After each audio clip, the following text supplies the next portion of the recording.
Mga kapuso, ang hanging amihan ang nakaapekto karon sa North ug Central Luzon, samtang ang shear line kun ang panagtagbo sa init ug bugnaw nga hangin ang nakaapekto sa ubang bahin sa Luzon.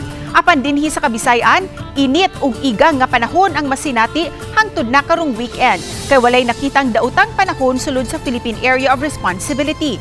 Sa gihapon, dako ang tsansa nga masinati ang mga localized thunderstorm sa hapon, gabii o kaha sa sa buntag.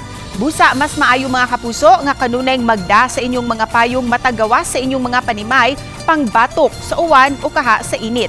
Kini ilabi na kay natala sa Pag-asa Mactan ang taas nga heat index ning simanaha nga misukod og 38 ngadto sa 43 degrees Celsius nga gikonsiderar nga ubos sa extreme caution.